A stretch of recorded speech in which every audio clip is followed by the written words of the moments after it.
del panel. Gracias por la invitación. Estoy aquí con Bolo San Martín, ya lo van a pinchar para podernos ver. Ahí ¿Cómo está. estás, Ramiro? Ahí estamos. Hola, Bolo, ¿cómo estás? Oiga, Hola, tocayo, y la pregunta de cajón, ¿en dónde está ahora? Ya no está en Sevilla, ya no está en Lima, en Quito. Es que usted es un hombre internacional, oiga. Hay algunos eventos y algunos programas que han tenido la gentileza desde hace algunos años de invitarme como profesor invitado, como ponente invitado, y por eso es que buena parte de mi actividad académica pues la desarrollo fuera del país. Pero oiga, tocayo, pero para tomarle la lección, ¿sí fue a comer a Costanera 700 o no? No me va a quedar mal, ¿no? No todavía. Ese al día siguiente yo ya me regresaba, así que no tuve tiempo, pero queda entre los pendientes para la próxima visita a Lima. Para la próxima entrevista le voy a tomar la lección porque yo sí me acuerdo. Perfecto. No, pues y además, qué mejor recomendación. Oiga, tocayo, ahora sí vamos a los temas antipáticos que son estos. Y vea, hay que trabajar conceptualmente en el tema. Esto de la muerte cruzada fue un hecho inédito. La disolución de la Asamblea, siempre he dicho que fue constitucional, pero no es una forma democrática de gobernar. Y para darle un espacio de viso de democracia, se puso a la Corte Constitucional más que como colegislador, como contrapeso. Un contrapeso formal para que no haya extralimitaciones, digamos que no se quiera poner cosas absurdas en un decreto, pero hasta ahí el ámbito de la Corte.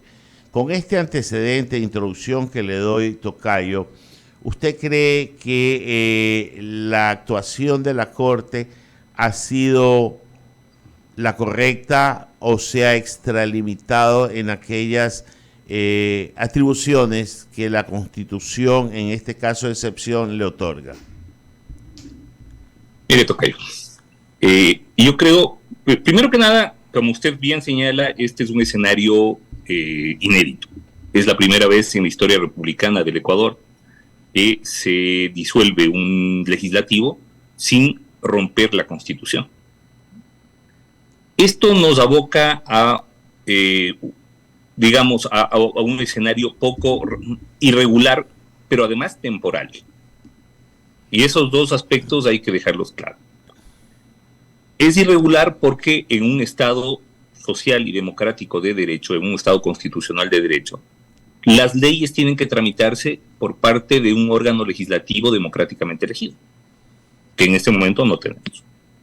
Las leyes no pueden tramitarse por un presidente y solo por un presidente, por muy democráticamente elegido que sea, porque se constituiría ya no en presidente, sino en dictador.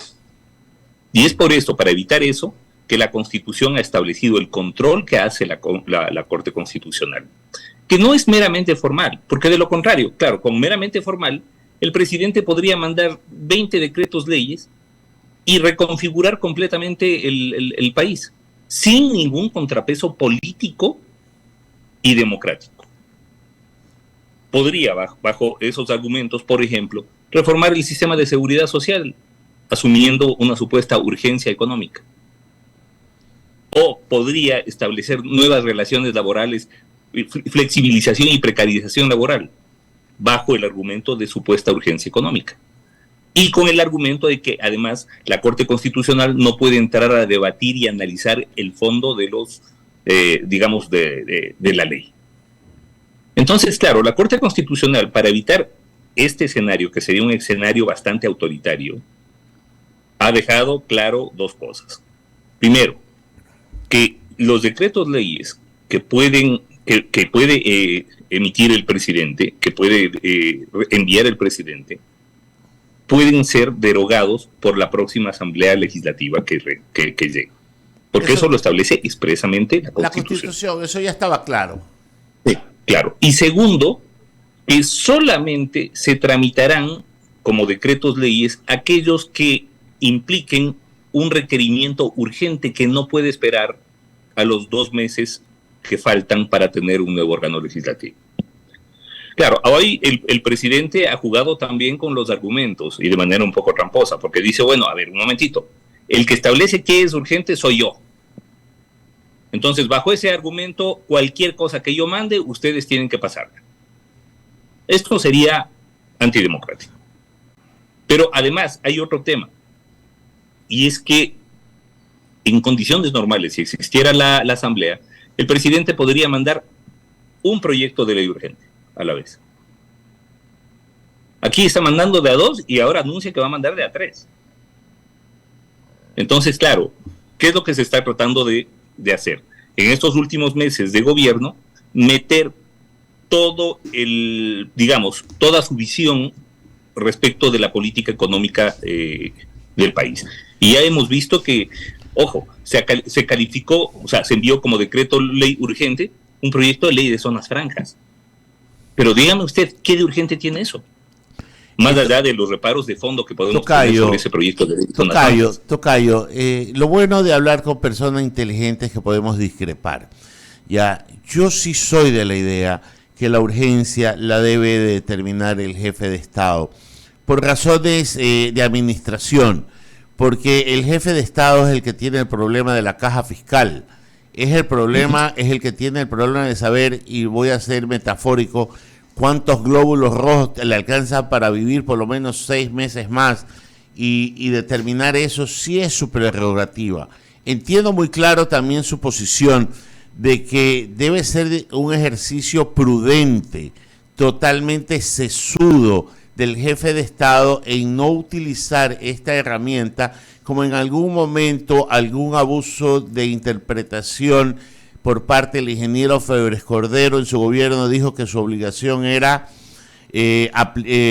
cumplir y hacer cumplir la Constitución, y en hacer cumplir la Constitución se dio las mañas para rodear la Corte Suprema de Justicia. O sea, claro, los excesos del poder pueden llevar. Yo no veo en el ejercicio del presidente Lasso, y no lo veo así, ningún exceso. Sí veo una urgencia o una desesperación por querer hacer las cosas que en su momento no le dejó hacer la Asamblea. Pero ¿cuál es el justo medio entre esta necesidad y la prerrogativa del Ejecutivo? A ver, justamente Tocayo, lo que usted acaba de poner en lista de discusión es del quiz del asunto, es del tema de fondo. ¿Por qué no ha podido pasar estas leyes el presidente a lo largo de sus 2 años y medio? Porque ha habido un contrapeso democrático establecido por la Constitución, que es la Asamblea, adecuado o no. A mí me parece que ha sido una Asamblea horrorosa, ha sido deplorable. Pero dentro de la estructura constitucional es el contrapeso democrático a la hora de elaborar leyes. Entonces, claro, decir, bueno, frotémonos las manos, no tenemos asamblea, les mandamos a la casa y vamos a poder, ahora sí, en estos 4, 5, 6 meses que vamos a tener para gobernar sin asamblea, pues listo, vamos a mandar todos los proyectos de ley que no hemos podido y los cuales pasarán además sin ningún debate. Claro, el momento en que un jefe de Estado tiene la posibilidad de pasar leyes sin debate, ya no estamos hablando de Estado constitucional de derecho. O sea, recordemos... Sí, Tocayo, pero abramos un paréntesis ahí a la discusión para ponerle un agregado que le voy a pedir su opinión. También hay proyectos que pasan sin discusión cuando la Asamblea, en su silencio administrativo, en 30 días un decreto económico urgente no lo aprueba y pasa todo el chorizo, como pasó la ley de impuestos en el pasado, que no tuvieron los votos para no aprobarla. O sea, también hay estos ejercicios o accidentes constitucionales en que se produce lo que está describiendo. Como usted dice, Tocayo, es un accidente constitucional el que la Asamblea guarde silencio. Esto, lo lógico, lo normal es que esto se debata. Y además, ese silencio debe entenderse también como una posición política. Es decir, porque no es que no se pronuncian porque son una tira de vagos o porque no se pusieron de acuerdo. Esa es una posición política, donde a través del silencio, a través del omitir, debatir el proyecto de ley enviado por el Ejecutivo, lo que hacen es viabilizar que este proyecto pase, como pasó con justamente lo que usted dijo, ese chorizo de impuestos que nos puso, y que ahora el gran logro económico del gobierno ha sido tirarse abajo los impuestos que él mismo nos puso. Pero bueno, eso es eso ya será materia de otro debate. El tema, insisto, es que todo proyecto de ley, al menos en teoría, digamos, debe debatirse. Y los proyectos de ley económico urgente tienen que debatirse igual, solamente que con un plazo específico establecido por la Constitución. Ahora, el momento en que, aprovechando el que no está en funciones la Asamblea Nacional, el Ejecutivo decide mandar tantas cuantas leyes, decretos leyes quiera, y quiere reducir el control de la Corte Constitucional a lo meramente formal, estamos volviendo al siglo XIII. O sea, justamente la Carta Magna, firmada en 1215, que obligaron al rey Juan Sin Tierra a firmar los nobles, le obligaba a que no pueda imponer impuestos sin haber consultado con el Consejo de Nobles, lo que luego sería la Cámara de los Lores. Entonces, ese es el fundamento del parlamentarismo. Las leyes se tienen que parlamentar, se tienen que debatir, se tienen que discutir. No se pueden imponer por buena que sea la iniciativa. Tocayo, estamos viviendo un esquema de excepción. Por eso, lo que llama la Constitución, y deberían aplicarse lo que nosotros los abogados y los jueces en un momento de ausencia de ley tienen que aplicar, son las reglas de la sana crítica. Debe aplicarse la prudencia del mandatario en saber escoger, pero también la prudencia de la Corte en no ser un obstáculo. Y yo ahí le tengo una observación. En la ley que aprobaron, el tema tributario, se salió un comentario, no sé dónde lo escuché, y si usted lo escuchó, por favor me dice de dónde, en que ellos solo estaban estudiando el decreto en su forma porque no querían interrumpir el fondo para no quitar la posibilidad de que algún accionante pueda demandar la inconstitucionalidad de ese decreto. Y en ese decreto, en mi concepto, habían dos líneas que eran evidentemente inconstitucionales. Como era este decreto entra a aplicarse de manera inmediata. Porque una cosa es la verificación del hecho generador y otra cosa es la exigibilidad del tributo. Y el hecho de generador del tributo era al año. Los tributos son año calendario. Entonces, para mí, en mi estructura de abogado, ahí había una objeción que la Corte debió haber observado y no lo hizo. ¿Usted vio algo así o no? Sí, lo que pasa es que, a ver, la Corte también está abocada a un escenario totalmente excepcional. O sea, lo lógico es que las leyes, al haber sido aprobadas por el Parlamento, nuestra Asamblea, y luego sancionadas por el presidente como colegislador, luego pasen al control de constitucionalidad posterior a través de una acción o de una demanda de inconstitucionalidad.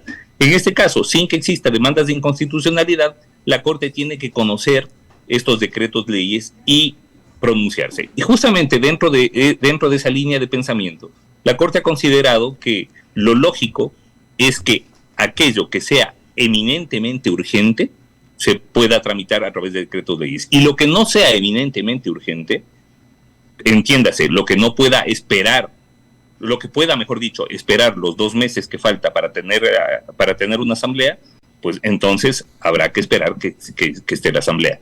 La Corte lo que ha dicho es, miren, nosotros no nos vamos a meter a debatir con el presidente sobre la conveniencia o inconveniencia de un decreto ley sobre el fondo de su texto. Es más, ni siquiera vamos a hacer mayores recomendaciones de inconstitucionalidad, pero no le vamos a dejar pasar no vamos a dejar pasar que a través de decretos leyes pueda mandar cualquier cosa que no tenga ningún viso de urgencia.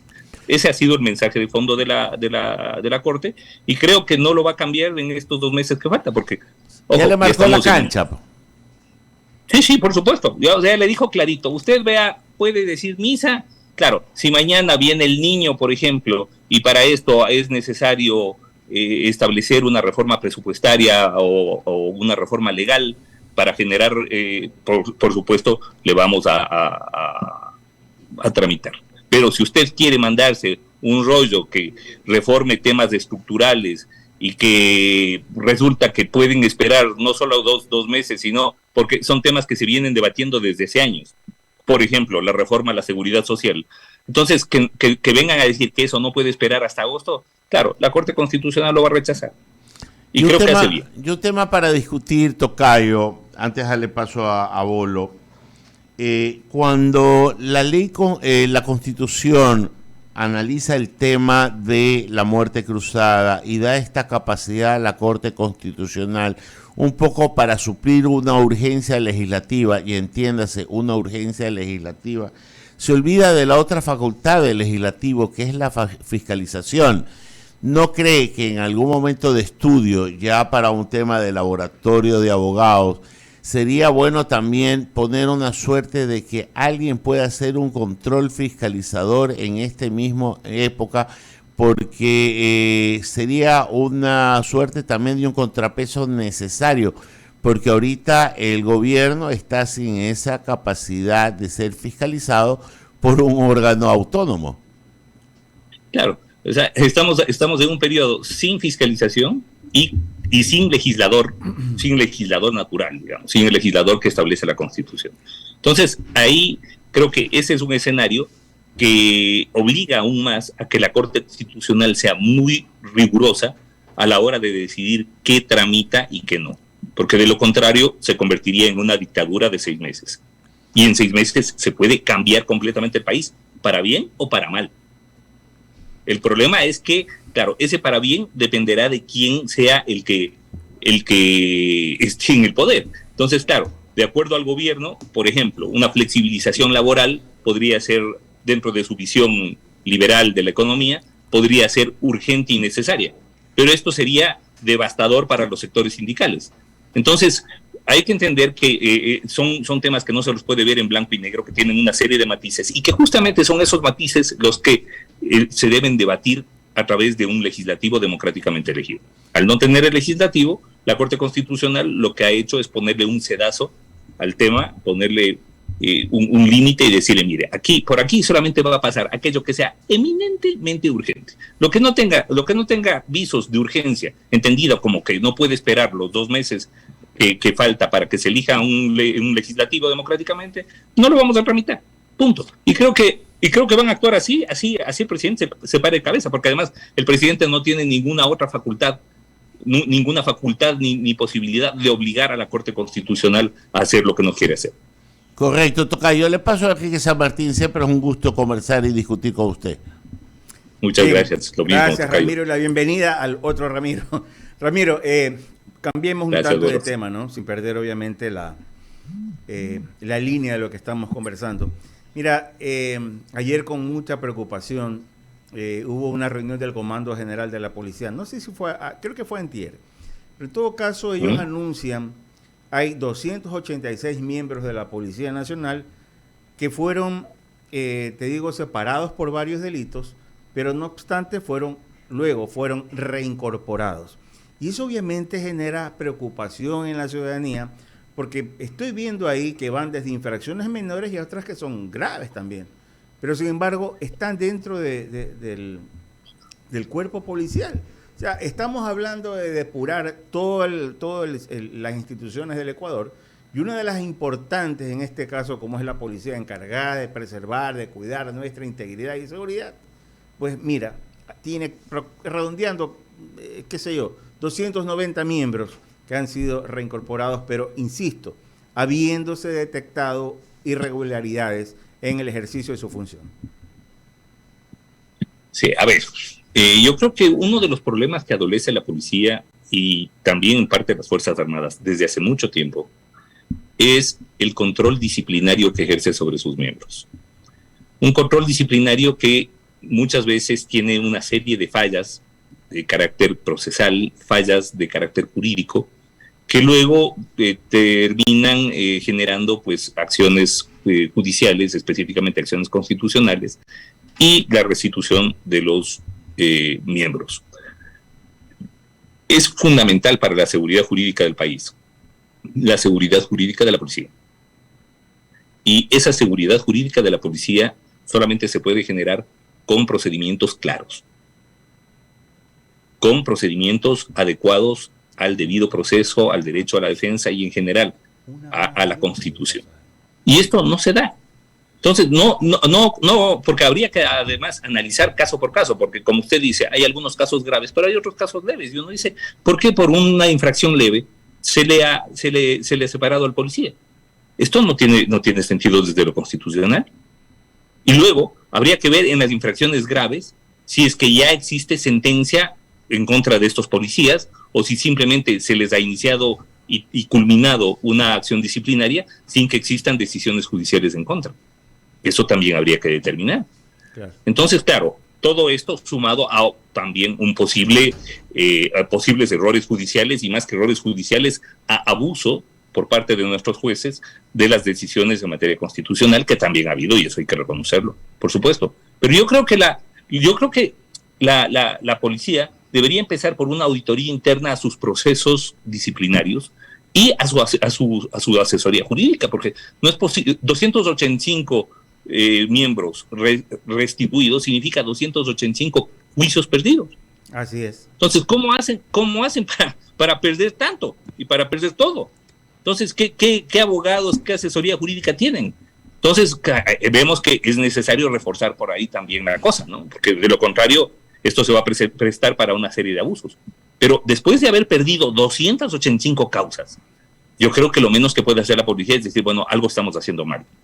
Definitivamente. Ramiro, y en otro tema, en la línea ya de los binomios presidenciales se escucha mucho, claro, todos quieren reestructurar el sistema judicial, pero a mí me preocupa el tema de los fiscales. Es verdad, hay de todo obviamente, ¿no? Pero hay algunos que de pronto tienen temor a qué sé yo, a dictar sentencia.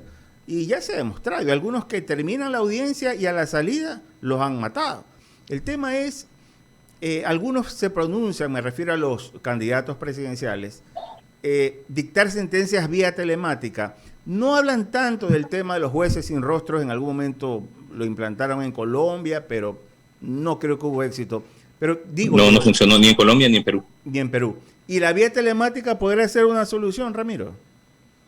Mire, yo creo que en esto tenemos que ser sinceros con nosotros mismos como sociedad. El problema de nuestros jueces no es tanto de temor cuanto de corrupción. El problema no es que los amenazan, sino que los compran. Y muchas veces entran en contradicciones y en conflictos cuando entiendo que hay incumplimientos de parte de lo ofrecido y ofertado. Entonces, yo creo que si hay una institución que amerita una evaluación y depuración inmediata, es la función judicial. Correcto. Ramiro, quiero agradecerte, que tengas un buen día y siempre atento a esta convocatoria de I99. Muchas gracias. Siempre será un gusto acudir a estas convocatorias y debatir con dos personas tan inteligentes como ustedes y además con una audiencia, ante una audiencia tan amplia como la que tiene la radio, ¿no? Muy amable, muy gentil, Ramiro. Gracias, que tengas buen día nuevamente. Nosotros hacemos una pausa. Vamos.